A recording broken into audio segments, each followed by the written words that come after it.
morning, my dear students.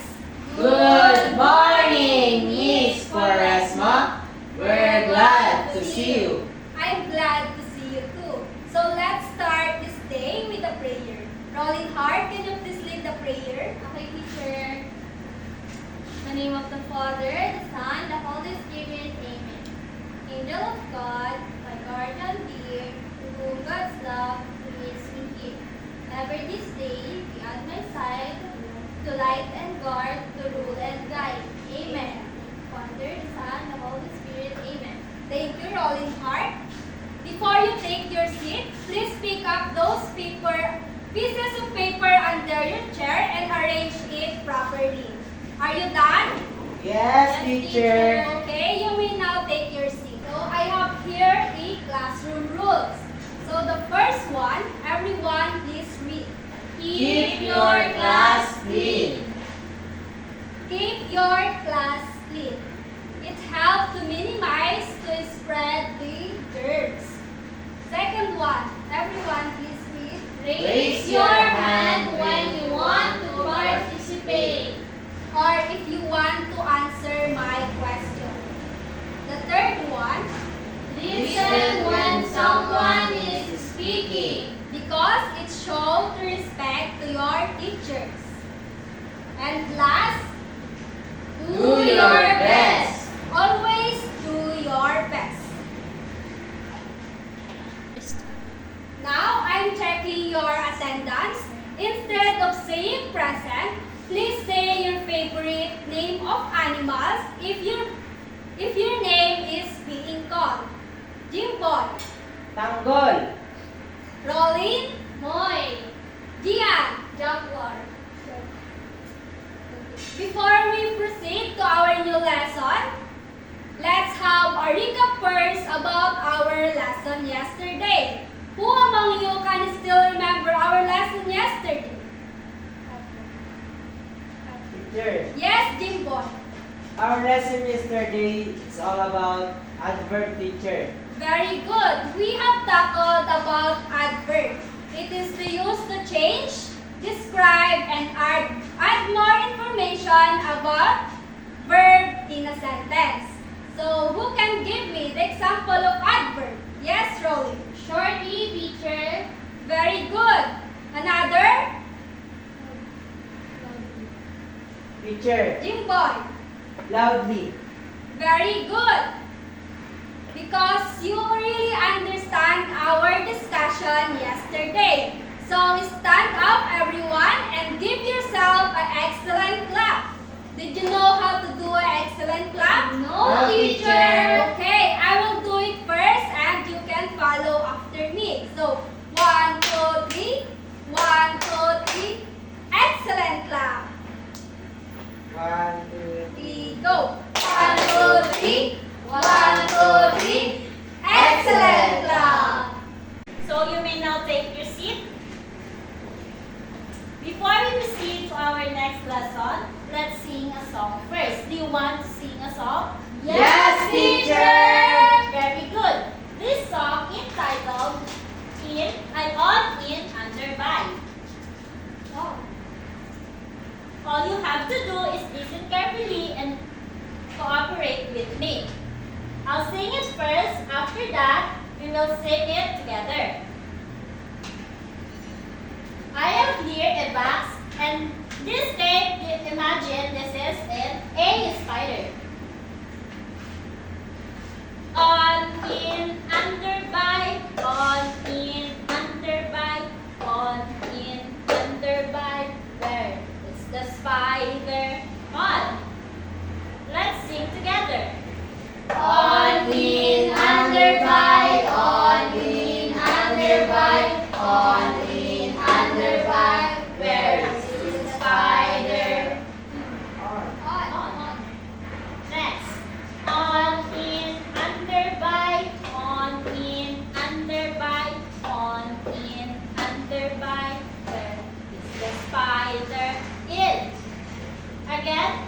On, in, under, by. On, in, under, by. On, in, under, by. Where is the spider? In.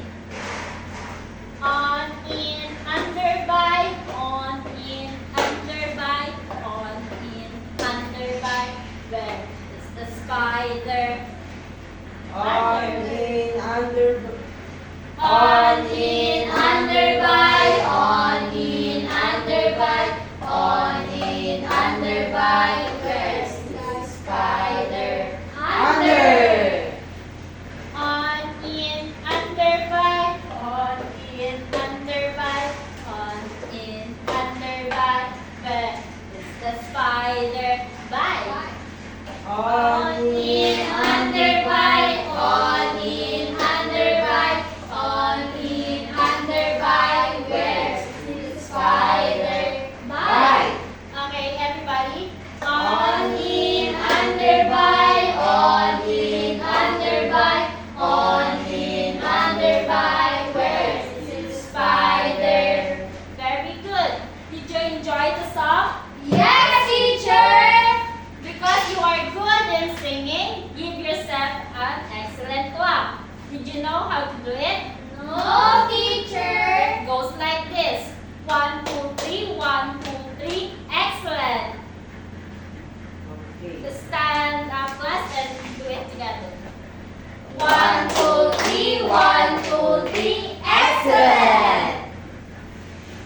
You may now take your seat. So, in the song that we sing, what do you notice?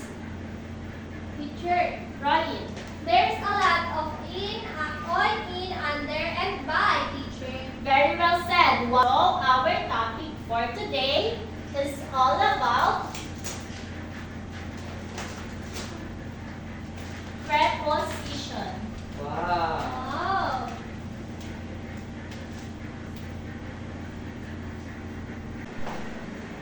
Oh. Okay, again, class, what is our lesson for today? Please read. Preposition! Very good. It's preposition. So, we have here different preposition.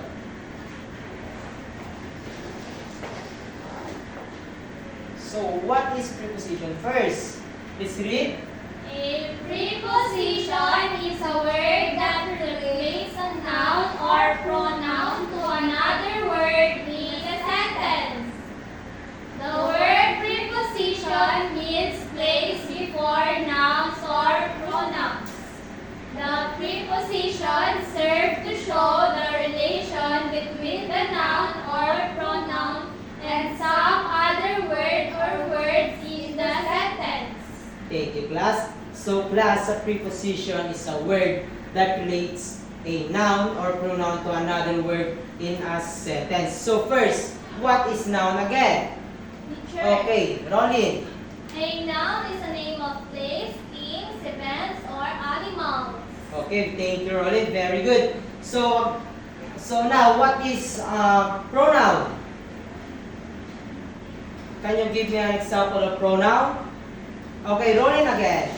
The example of pronouns are they, she, we, he, and their. So, thank you, Rolly. Very good. So, class, the preposition is used to connect a noun or pronoun into another word in a sentence. So, first preposition is in. Can you please read the in preposition?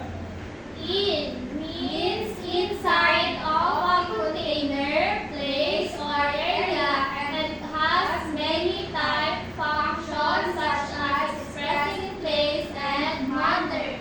So, thank you. So, we use in preposition when the things are inside of a place or a area. So, we have some example of preposition. The first one is the in. Can you read it, class? In means inside of a container, place, or area, and that it has many type functions such as expressing place and manner. So, thank you. So, we use the preposition in when the things are in a place or in a area. So, I have an example here. Can you read the example of preposition in? There is water in the glass. So, can you see in the picture there's water in a? Glass. So, can you give me some example of preposition in a sentence? Okay, Rolling. They will meet in the lunchroom. Okay, thank you. So, we proceed to the next preposition. The preposition on. So, please read it, class. We use on to talk about location on a surface. Thank you. So, we use on to talk about location on a surface. So, please read the example of preposition on. The books are on the desk. Okay. So, as you can see in the picture here, the books are on the. Desk. So, how about this, what I'm doing? The scotch tape is on the box. Okay. Wait. The scotch tape is on the box. Okay, thank you. So, can you give me some example of preposition on? Okay, Angel. He left his phone on the bed. Very good. He left his phone on the bed. Sorry. So, you give an example is we use the preposition on. So, the next one is the preposition under. So, can you read it, class? We use under to talk about something that is below or lower than something else. Okay, very good. So, we use the preposition under when the things is the under of something else. So, please read the example of preposition under. The cat is under the table. So, as you can see in this picture, the cat is Under the table. very good. So, can you give me some example of under? Okay, Rolling. My shoes are under the table. Very good, Rolling. Next example. So, can you describe what I am doing? What the scotch tape in the box presented? The scotch tape are under the box. The box. Okay, very good, class. So, let's move on to the next preposition, the preposition by. So, please read. We use by to mean beside or at the side of something. Okay, very good. So, we use the preposition by to mean or beside or at the side of a something. So, we can use the by if the thing are close to, in a things, or another things, or the next to. So, please read the example of preposition by. There's a lovely cafe by the river. Okay, thank you. So, as you can see in the picture, what is the picture presented? There's a lovely cafe by the By the. river. Okay, thank you. So, again, what is that box and tape presented? The scotch tape is by Okay, please stand up, Rolling. the scotch tape is beside or by the box. Okay, thank you. So, can you give me some example of by preposition? Okay, Rolling. He should arrive by this time. Okay, thank you. So, the next preposition is the to. Can you read the preposition to? Okay, can you read it, class? To, we can use to as a preposition to indicate a destination or direction. Okay, thank you. We can use the preposition to indicate a destination or a direction. So, I have an example here. Okay, can you read the example of preposition to? The girl goes to the market. Okay. What can you see in this picture? The right side. The girl is in the market. In the Goes to the market. Goes to the Market. market. Thank you. So can you give me some example of preposition to? Okay, Angel. I ran to the store. Okay, thank you. So some example of the preposition to is I'm going to the corner. Right? Like that. So what else, Rolly?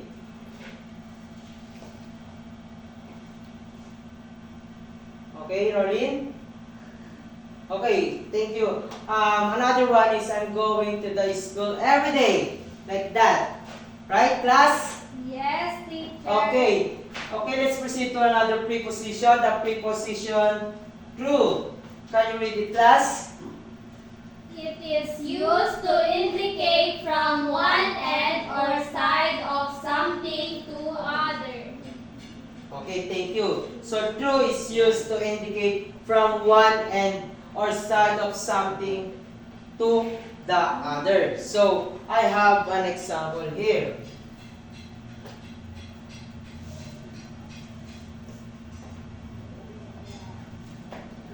Okay. Can you read the example of true preposition? The girl walked slowly through the woods. Okay, thank you. So what can you see in the picture, the left side corner? The girl walked slowly through the woods. Okay, thank you, class. So can you give me some example of preposition true in a sentence? Okay, Angel. Anna walked through the door. Okay, thank you. What else? Do you have an idea? Okay. Okay, Rolin. He came through the other doors. Okay, thank you. So, another example of preposition true is I can call my family through calling. Right? Okay. So, another example of preposition is the preposition from. So, can you read it, class? Okay, read it. We use from to refer to the place where someone or something starts or originates. Okay, thank you. We can use the preposition from to refer to the place where someone or something starts or originates. So, I have a picture here. So, first, can you read the example of preposition from? The Boy Scouts comes from the Baguio. Okay, thank you. So, what can you see in the right corner? The Boy Scouts comes from the Baguio. Okay, thank you, class. So, can you give me some example of preposition from? Okay, Rolin? We get our vegetables from the shop. Okay, thank you. So, another example of preposition from is the soldier comes from the Mindanao. Right? Yes, teacher. Okay, the next one or the last one, preposition is the preposition of. Can you read it, class? This preposition of can be used in many different contexts. It can be used to help quantify a time or measurement. Okay, thank you. So the preposition of is preposition of can be used in many different contexts. It can be used to help quantity, a time, or measurement. So, can you read the example of the preposition of? 3 parts of potatoes. Okay, thank you. So, as you can see in the left corner of the picture is the three 3 pounds, 3 pounds of potatoes. So, can you give me some example of preposition of? Okay, Rolly. This is my last pictures of my last birthday. Okay, thank you. So, another example of preposition of is I have 3 kilos of rice. That's right? Yes, teacher. Okay, thank you. Okay, that's all the preposition that we have.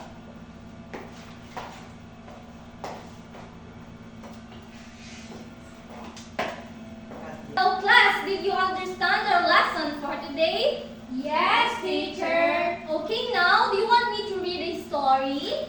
Yes, teacher. Okay, this story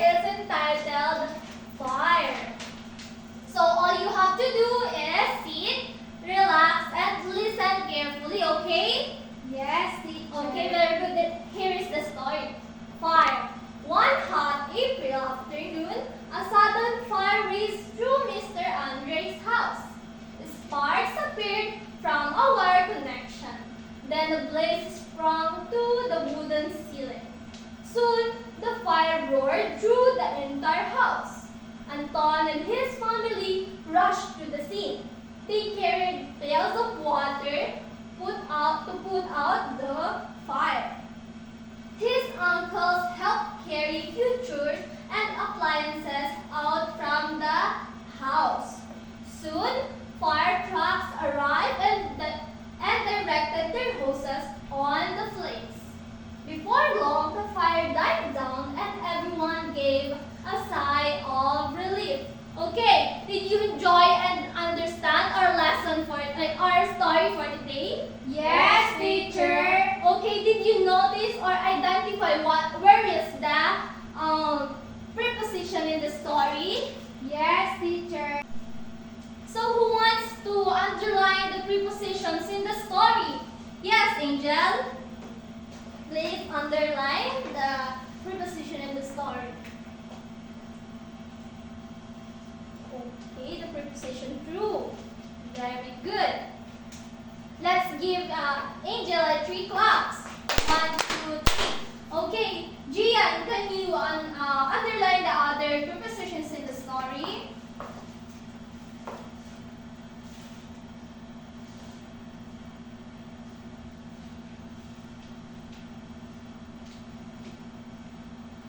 Okay. Is there another preposition in the story? Yes, Angel, can you underline?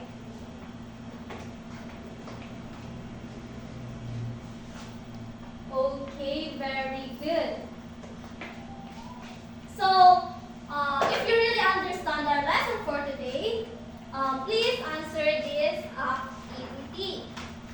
So, I will read the direction first, okay? So, this is entitled Complete Me. So, the direction is complete the correct word of preposition in the box that is missing in the given sentences and relate your answer to the pictures, okay? Can you please read the first sentences? The boy walking home blank the school. Okay. What is the missing word or preposition in this sentence? Yes, Angel. From teacher. Okay, very good. Can you write the correct prepositions in the sentence or the blank space? Okay, very good. Let's give Angel a 5 claps. How about number 2? Can you please read, class? The boy is blank his bed. So, what's the boy doing in the bed? Yes, Gian, can you answer the number 2?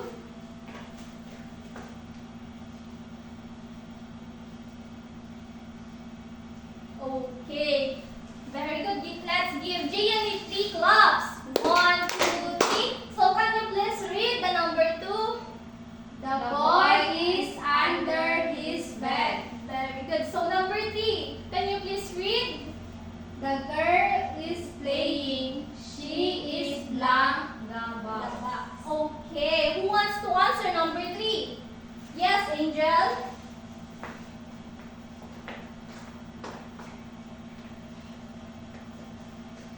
Okay, very good. Let's give her 3 claps.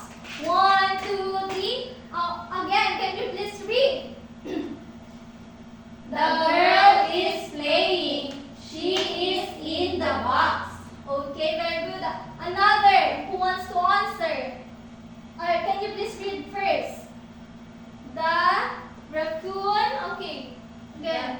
The raccoon wants to get a gift. Blank the table and the raccoon is blank the table. Okay. Who wants to answer? Yes, Gian. Can you please answer? There is 2 blank space in the number 4, so you should have answered the two blank space in the sentence.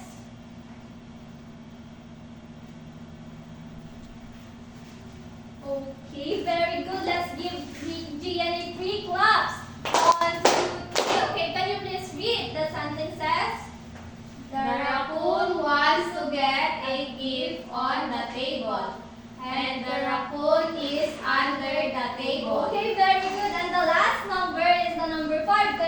read? In In 1 kilogram, blank fresh strawberries. Okay, who wants to answer? Yes, Angel?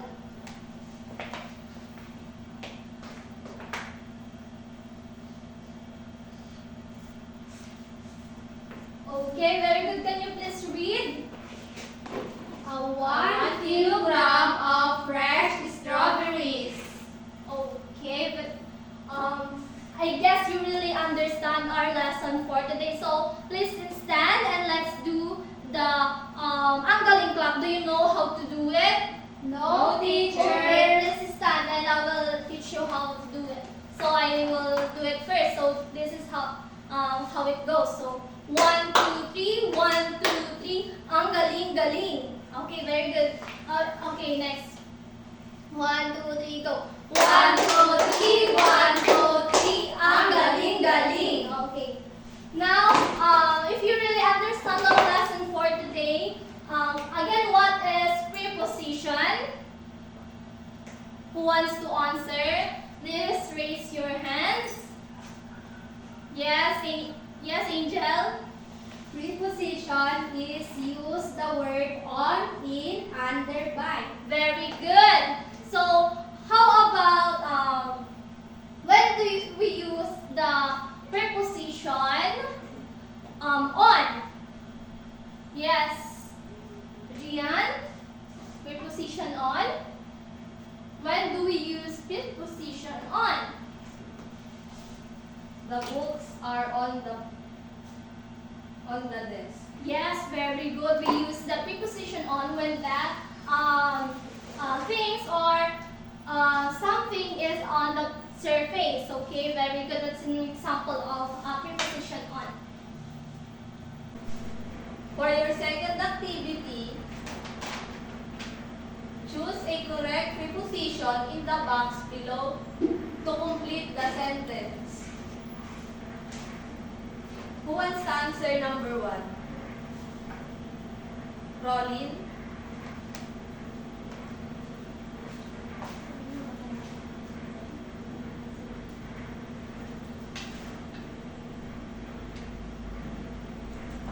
Can you please read?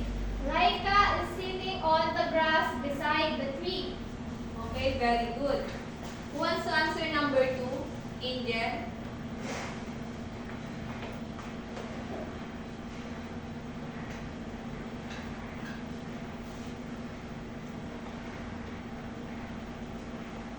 Can you read? The food is in the refrigerator. Okay, very good. Next, Rolin.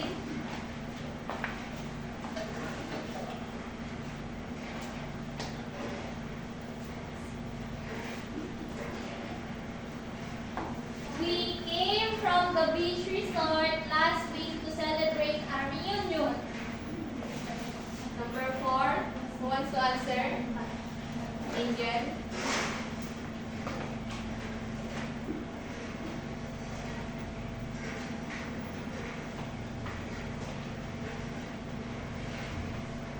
Please read. The cake was made by my sister. And last, who wants to answer? Rolin.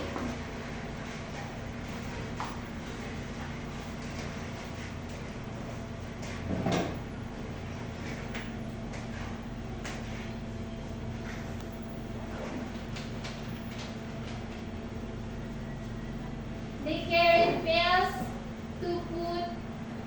of water to put out the fire. Okay, very good. Give yourself a 5 clap. 1, 2, 3, 4, 5. And for your assignment, for your homework, create a 5-sentence with the use of correct preposition. That's all for today, class. Goodbye. Goodbye,